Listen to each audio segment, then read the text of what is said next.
আসসালামু আলাইকুম, স্বাগত জানাচ্ছি আরটিভির মধ্যাহ্নের সংবাদে। আপনাদের সঙ্গে আছি আমি অন্তরা সরকার অর্থী। ৩.৫ দশক পর জাতীয় সংসদ ভবনে অনুষ্ঠিত হতে যাচ্ছে বহুল প্রতীক্ষিত ২৩তম রাষ্ট্রপতি নির্বাচন। বাংলাদেশে গত ৩ দশক ধরে জাতীয় সংসদের সংখ্যাগরিষ্ঠ দলের মনোনীত প্রার্থীরাই এককভাবে বিনা প্রতিদ্বন্দ্বিতায় রাষ্ট্রপতি নির্বাচিত হয়ে আসছিলেন। তবে এবার জামায়াতে ইসলামের নেতৃত্বাধীন ১১ দলীয় জোটের পক্ষ থেকে আলাদা প্রার্থী ঘোষণা করায় সেই বিনা প্রতিদ্বন্দ্বিতার সংস্কৃতি ভেঙে সরাসরি প্রতিদ্বন্দ্বিতার পরিস্থিতি সৃষ্টি হয়েছে। বেলা ২টা থেকে বিকেল ৫টা পর্যন্ত জাতীয় সংসদ কক্ষে ভোট গ্রহণ চলবে। ভোটার ৩৪৯ জন সংসদ সদস্য। বিজয়ী রাষ্ট্রপতির শপথ আগামীকাল অনুষ্ঠিত হবে।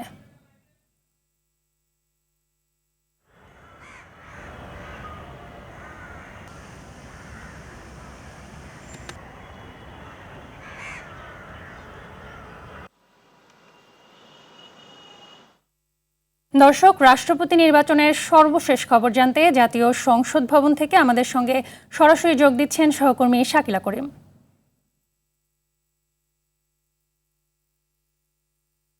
শাকিলা, রাষ্ট্রপতি নির্বাচনে ভোট দেওয়ার জন্য সংসদ সদস্যরা কি আসতে শুরু করেছেন? নির্বাচনের পরিস্থিতি কেমন দেখছেন? ধন্যবাদ অন্তরা। কিছুক্ষণ আগেই আমি দেখলাম বেশ কয়েকজন সংসদ সদস্য ইতোমধ্যে সংসদ ভবনের ভিতরে প্রবেশ করেছেন এবং প্রস্তুতির কথা যদি আমি একটু বলি, দীর্ঘ ৩ যুগ পর এসে রাষ্ট্রপতি নির্বাচন আসলে পুরো জাতির একটা আগ্রহের কেন্দ্রবিন্দু হিসেবে কিন্তু রয়ে গেছে। আজকের দিনটি বিশেষ করে বেলা ২টা বাজে নির্বাচন শুরু হবে, আর কিছুক্ষণ পরেই সেই মাহেন্দ্রক্ষণ বলা চলে বিকেল ৫টা পর্যন্ত ভোট গ্রহণ চলবে। এবং আমি কিছুক্ষণ আগে এসেছি এবং তার আগে এখানে সংসদের ভিতরে অবস্থান করছিলেন আমাদের আরেক সহকর্মী শামীম চৌধুরী। আমি তার কাছে একটু জানতে চাইবো যে ভিতরে প্রস্তুতির বিষয়ে কি দেখলেন, একটু জানাবেন। শাকিল, আপনি জানেন যে আমি সকাল থেকে এখানে এসেছি এবং সব কিছুই পর্যবেক্ষণ করেছি, কারা কখন এসেছে, কারা কখন ভেতরে প্রবেশ করছে। ভেতরে আমি গিয়েছিলাম, তো যেহেতু দীর্ঘ ৩৫ বছর পরে এই নির্বাচনটা হচ্ছে, স্বাভাবিকভাবেই যারা সংসদ সদস্য ভোট দিতে পারবেন তাদের মধ্যে একটা আলাদা আগ্রহ রয়েছে, একটা উচ্ছ্বাস রয়েছে। ভেতরে নির্বাচন কমিশনের যারা দায়িত্ব পালন করবেন তারা কিন্তু খুব জোরে সোরে প্রস্তুতি গ্রহণ করেছেন। যেখানে ভোট হবে সেই সংসদ সদস্যদের সভাকক্ষ প্রস্তুত হচ্ছে। আপনি জানেন যে এখানে জাতীয় সংসদের যে স্পিকার, যিনি এখন ভারপ্রাপ্ত রাষ্ট্রপতি হিসেবে দায়িত্ব পালন করছেন, মেজর হাফিজউদ্দিন আহমেদ বীর বিক্রম, এবং ডেপুটি স্পিকার কায়সার কামাল, তারাও কিন্তু সংসদ সদস্য। সে কারণে তারাও কিন্তু ভোট দিতে পারবেন এবং যেহেতু তারা ভোট দিতে পারবেন তাদের জন্য আলাদা কক্ষ প্রস্তুত করা হয়েছে। নির্বাচন কমিশনের যারা দায়িত্বপ্রাপ্ত তারা কিন্তু সেই কক্ষটাও তারা প্রস্তুত করছেন।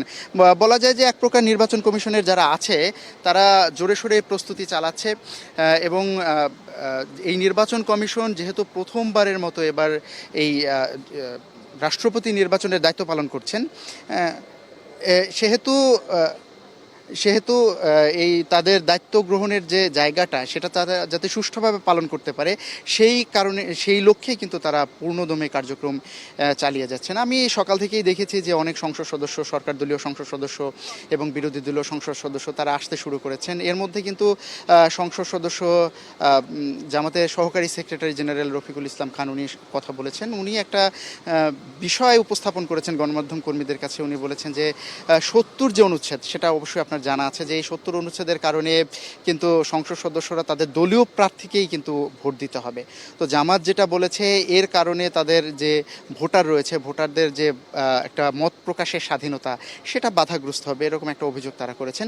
পাশাপাশি এখানে কথা বলেছেন সরকার দলীয় সংসদ সদস্য অ্যাডভোকেট জয়নুল আবেদিন, তিনি বিএনপির ভাইস চেয়ারম্যান হিসেবে দায়িত্ব পালন করছেন। তিনি বলেছেন যে আসলে বিগত দিনে কিন্তু এই ৭০ অনুচ্ছেদ পরিবর্তন করা হয়নি, কোনো সংশোধন করা হয়নি।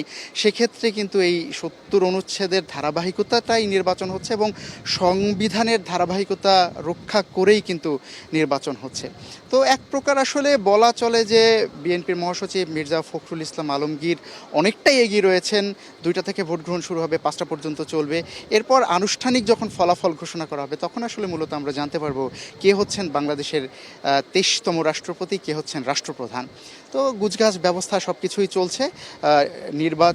যখন ভোট হবে তখন আমরা দেখব, এবং ভোটের পর যখন ফলাফল হবে তখন হচ্ছে পুরো জাতি, পুরো বিশ্ব জানতে পারবে যে বাংলাদেশের 23তম রাষ্ট্রপতি কে নির্বাচিত হচ্ছেন।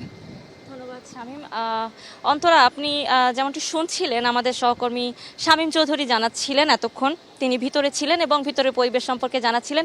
জয় এবং পরাজয় সব জায়গায় থাকে, তো যেই নির্বাচিত হোক তাকে পুরো জাতি সাদরে বরণ করে নিবে এমনটাই প্রত্যাশা করে সবাই বসে আছে, উন্মুখ হয়ে বসে আছে, এবং সবার চোখ আসলে আজকে রাষ্ট্রপতি নির্বাচনের দিকেই রয়েছে। এবং সব কিছু মিলে উৎসবমুখর পরিবেশে এবং গণতান্ত্রিক ধারা অব্যাহত রাখতে এই যে আয়োজন চলছে রাষ্ট্রপতি নির্বাচনের শেষ মুহূর্ত পর্যন্ত, ঠিক এভাবেই সুষ্ঠু আয়োজন পরিচালনা করতে পারবে নির্বাচন কমিশন, এমনটাই তারাও আমাদেরকে জানিয়েছেন।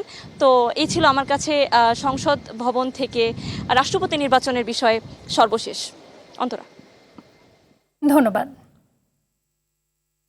কার্গো সংকটে শেষ হয়ে আসছে এক্সিলেটর এনার্জির ভাসমান এলএনজি টার্মিনালের সরবরাহযোগ্য গ্যাসের মজুদ। এতে বুধবার রাত 8টায় আমদানি করা গ্যাসের সরবরাহ কমে দৈনিক 561 মিলিয়ন ঘনফুটে নেমে এসেছে। আরটিভিকে এ তথ্য নিশ্চিত করেন পেট্রোবাংলার ঊর্ধ্বতন একজন কর্মকর্তা। তিনি জানান, এক্সিলেটরের টার্মিনালটি এবার যান্ত্রিক ত্রুটিতে নয়, সরবরাহযোগ্য এলএনজি মজুদ শেষ হয়ে যাওয়ায় বন্ধ হয়েছে। গত 21 জুলাই আগুনে টার্মিনালটির বৈদ্যুতিক কেবল ক্ষতিগ্রস্ত হলে দেশজুড়ে তীব্র জ্বালানি সংকটের তৈরি হয়। 2 সপ্তাহের বেশি সময় পর 6 আগস্ট তা আংশিক চালু হলে পরিস্থিতি কিছুটা উন্নতি হয়, কিন্তু আবার বন্ধ হয়ে যাওয়ায় আবারও গ্যাস সংকটের মুখে পড়ার শঙ্কায় দেশ। এদিকে গ্যাসের তীব্র সংকটে উৎপাদন ব্যাহত হচ্ছে সাভার, আশুলিয়া, গাজীপুরের কালিয়াকৈর ও নারায়ণগঞ্জ সহ সারা দেশের শিল্প কারখানায়। সে সঙ্গে যুক্ত হয়েছে বিদ্যুৎ বিভ্রাট। ইতোমধ্যে অনেক কারখানার উৎপাদন বন্ধ হয়ে যাওয়ায় বিপাকে পড়েছে শিল্প মালিক ও শ্রমিকেরা। অনেক কারখানার শ্রমিকদের ছাঁটাই করতে শুরু করেছে কারখানা কর্তৃপক্ষ। চাকরি হারিয়ে এই সকল শ্রমিকেরা মানবেতর জীবনযাপন করছে। নিত্যপণ্যের ঊর্ধ্বগতির বাজারে কর্মহীন মানুষগুলোর দুর্ভোগ যেন বাড়ছে। এদিকে গ্যাস সংকটের কারণে থমকে গেছে পরিবহন খাত। একই চিত্র আবাসিক এলাকাতেও।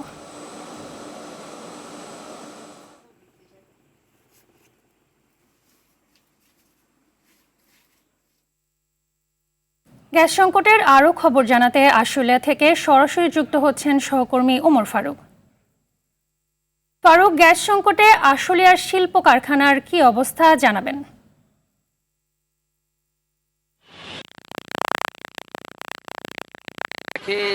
তীব্র গ্যাস সংকটে ভুগছে শিল্পাঞ্চল আশুলিয়া সহ বিভিন্ন এলাকা যে রয়েছে, শিল্প কলকারখানা যে এলাকা রয়েছে সেগুলোতে কিন্তু গ্যাস সংকটের তীব্র আকার ধারণ করেছে। সেই সাথে যুক্ত হয়েছে বিদ্যুতের লোডশেডিং, যে কারণে শিল্প মালিকরা কিন্তু তাদের যে কাঙ্ক্ষিত উৎপাদন সেটি থেকে তারা বঞ্চিত হচ্ছেন, তারা ব্যাহত হচ্ছেন। তো এই কারণে কিন্তু বিভিন্ন কলকারখানায় শ্রমিক ছাঁটাই শুরু করেছেন। ইতিমধ্যে আমরা শ্রমিকদের সূত্রে জানতে পেরেছি প্রায় 8 থেকে 10 হাজার শ্রমিক কিন্তু ইতিমধ্যেই ছাঁটাই করেছেন, যে কারণে তারা মানবতার জীবনযাপন করছেন। এছাড়া গ্যাসের সংকটের কারণে আসলে এই যে 1707টি কারখানা রয়েছে, ছোট বড় 7টি কারখানা রয়েছে, সে সকল কারখানায় কিন্তু উৎপাদন ব্যাহত হচ্ছে এবং বেশিরভাগ কারখানায় গ্যাস বিদ্যুৎ চালিত যে সকল ইউনিটগুলো রয়েছে সেগুলো বন্ধ রেখেছেন শিল্প মালিকরা, এমনটাই আমরা জানতে পেরেছি। তো শিল্প কলকারখানা সহ যে সকল এলাকায়, শুধু শিল্প কলকারখানায় নয়, এই এলাকায় যে সিএনজি স্টেশনগুলো রয়েছে, পরিবহন খাতের যে সকল বাস, প্রাইভেট কার রয়েছে, তারা কিন্তু গ্যাস সংকটে ভুগছেন এবং তারা ঘন্টার পর ঘন্টা এই সকল পাম্পে দাঁড়িয়ে কিন্তু তারা অপেক্ষা করছেন। তারপরেও তাদের যে কাঙ্ক্ষিত গ্যাস তারা কিন্তু সেটি পাচ্ছে না। আমরা তিতাস কর্তৃপক্ষের সাথে কথা বলেছি, তারা যেমনটা জানিয়েছেন আরও 10 দিন সময় লাগবে এই গ্যাসের সংকট কাটতে, এমনটাই আমাদেরকে জানিয়েছেন। তো এই মুহূর্তে কিন্তু শিল্প উৎপাদন ব্যাহত হওয়ায় এবং বিভিন্ন কলকারখানা বন্ধ হয় কিন্তু আগামী যে অর্ডার নিয়ে শঙ্কায় পড়েছেন শিল্প মালিকরা, এমনটাই জানিয়েছেন মালিক কর্তৃপক্ষ সূত্রে। ইপিজেড রয়েছে ঢাকায়, 2টি জোন রয়েছে ঢাকা ইপিজেডের, 2টি জোন নতুন এবং পুরাতন 2টি জোন রয়েছে। যে জোনে কিন্তু প্রায় 20টির মতো কারখানা এই বিদ্যুৎ এবং গ্যাসের কারণে উৎপাদন বন্ধ রেখেছেন, এমনটাই কর্তৃপক্ষ আমাদেরকে জানিয়েছেন। তো সব মিলিয়ে এই মুহূর্তে শিল্পাঞ্চল আশুলিয়ার যে বিদ্যুৎ এবং গ্যাসের কারণে উৎপাদন ব্যাহত হচ্ছে। এতে কিন্তু লাখ লাখ ডলার লোকসানের মুখে পড়েছে শিল্প মালিকরা, সেই সাথে কিন্তু শ্রমজীবী মানুষগুলো রয়েছে তারা কিন্তু আতঙ্কগ্রস্ত হয়ে পড়েছেন। এই শিল্প কলকারখানা যদি বন্ধ হয়ে যায় তারা বেকার হয়ে পড়বেন, এমন সংখ্যায় কিন্তু তারা রয়েছেন। তো তারা কিন্তু সরকারের কাছে দ্রুত দাবি জানিয়েছেন যে দ্রুত সময়ের মধ্যেই বিদ্যুৎ এবং গ্যাস সংকট সমাধান করে এই শিল্পকে বাঁচানোর জন্য সরকারের কাছে তারা জোর আহ্বান জানিয়েছেন। তো ঢাকার শিল্পাঞ্চল। ধন্যবাদ। দেশকে ঋণের বোঝায় চাপিয়ে গেছে ফ্যাসিস্ট আওয়ামী লীগ সরকার। সেই ঋণের বোঝা এখন বিএনপি সরকারকে বহন করতে হচ্ছে বলে মন্তব্য করেছেন তথ্য ও সম্প্রচার মন্ত্রী জহিরুদ্দিন স্বপন। সকালে রাজধানীর বাংলাদেশ চীন মৈত্রী সম্মেলন কেন্দ্রে একটি অনুষ্ঠানে যোগ দিয়ে তিনি এসব কথা বলেন। এছাড়াও তিনি আওয়ামী লীগকে উদ্দেশ্য করে বলেন, দর্শন ও আদর্শগত প্রেরণা না থাকলে দিন শেষে সকলের পতন ঘটে। দেশের তৈরি পোশাক শিল্পের বিকাশ প্রসঙ্গে জহিরুদ্দিন স্বপন বলেন, শহীদ প্রেসিডেন্ট জিয়াউর রহমান গার্মেন্টস শিল্পের উন্নয়নে ভূমিকা না রাখলে আজ এ শিল্প বর্তমান অবস্থানে পৌঁছাতে পারত না বলেও জানান তিনি। দেশে যদি শিল্প উৎপাদন না বাড়ে, দেশে যদি আইটি সেক্টর এক্সটেন্ডেড না হয়, দেশে যদি নতুন নতুন ডাইভার্সিফাইড এমপ্লয়ারের ক্যাপাবিলিটি তৈরি না হয়, ইকোনমি যদি সেই অ্যাডভান্টেজটা না দেয়, ব্যাংকিং পলিসি যদি সেটা কাভার না করে, দেশে যদি রেভিনিউ ট্যাক্সের লিকিং যদি এই হয় যে 20% রেভিনিউ হচ্ছে লিকিং হয়, এই সিস্টেম লসটাকে যদি আমরা ঠেকাতে পারতাম তাহলে দেখা যেত যে আমাদের রেভিনিউর এখন সর্বশেষ 4,15,000 কোটি টাকা এবার আমাদের ইনকামের মতো হয়েছে। এটা ইজিলি কিন্তু আমাদের বাজেট প্রায় 9 লক্ষ কোটি টাকার, এটা 7-8 লাখ টাকার রেভিনিউতে নিয়ে কোনো ম্যাটারই না। জুলাই গণঅভ্যুত্থানে রাজধানীর উত্তরায় মীর মুগ্ধ সহ 11 জনকে হত্যার ঘটনায় মানবতা বিরোধী অপরাধ মামলায় সাবেক এমপি হাবিব হাসান সহ 26 জনের বিরুদ্ধে আনুষ্ঠানিক অভিযোগ গঠন হবে কিনা আদেশ আজ। বিচারপতি গোলাম মর্তুজা মজুমদারের নেতৃত্বাধীন আন্তর্জাতিক অপরাধ ট্রাইব্যুনাল 1-এ হবে এ বিচারিক কার্যক্রম। এখন এ ট্রাইব্যুনালে আন্দোলনকারী রামপুরায় 28 জনকে হত্যা মামলায় সেনা কর্মকর্তা রেদানুল ইসলাম সহ 4 আসামির বিরুদ্ধে সাক্ষ্য গ্রহণ চলছে। সকালে এসব মামলায় গ্রেপ্তার মোট 13 আসামিকে ট্রাইব্যুনালে হাজির করা হয়েছে। সাবেক সমাজ কল্যাণমন্ত্রী ডাক্তার দীপু মনিকে 12 ঘন্টার জন্য প্যারোলে দিয়ে মুন্সিগঞ্জ জেলা কারাগার থেকে কড়া নিরাপত্তায় ঢাকায় পাঠানো হয়েছে। সকাল 6:30টায় পুলিশি পাহারায় প্রিজন ভ্যানে তাকে ঢাকায় আনা হয়। তার মেয়ের আবেদনের পরিপ্রেক্ষিতে জেলা প্রশাসনের অনুমতিক্রমে সকাল 6টা থেকে সন্ধ্যা 6টা পর্যন্ত তাকে মুক্তি দেওয়া হয়। নির্ধারিত সময় শেষে তাকে আবারও মুন্সিগঞ্জ জেলা কারাগারে ফিরিয়ে নেওয়া হবে বলে জানিয়েছেন জেলা সুপার মোহাম্মদ জান্নাতুল ফরহাদ।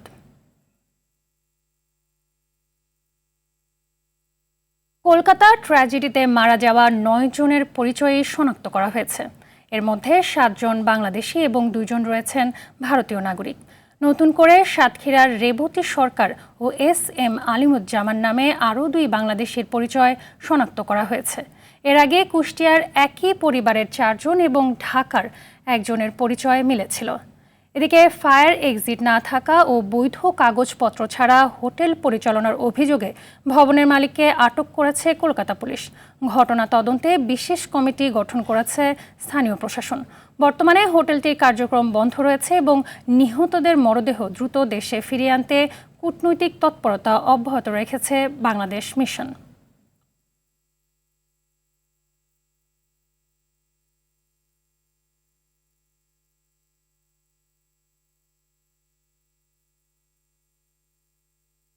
আন্তর্জাতিক প্রসঙ্গ। কেনিয়ার সাম্বুরু কাউন্টিতে হেলিকপ্টার বিধ্বস্ত হয়ে ইকুয়েডরের গোয়েন্দা প্রধান মিশেলি সেন্সি কন্টুজি ও তার স্ত্রীসহ 7 জন নিহত হয়েছেন। বুধবার স্থানীয় সময় সকাল 9:13 লইসাবার একটি বন্যপ্রাণী সংরক্ষণ এলাকা থেকে উড্ডয়নের পর হেলিকপ্টারটি দুর্ঘটনার কবলে পড়ে। কেনিয়া সিভিল এভিয়েশন অথরিটি জানিয়েছে হেলিকপ্টারটি ইওসাও নিওর নদীর দিকে যাচ্ছিল।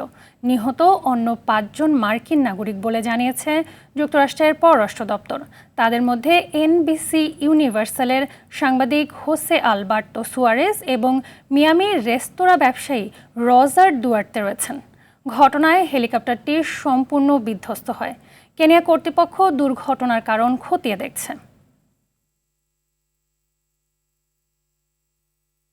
মধ্যাহ্নের সংবাদ এ পর্যন্তই। দুপুরের সংবাদ 1:45টায় দেখার আমন্ত্রণ রইল। ধন্যবাদ সবাইকে।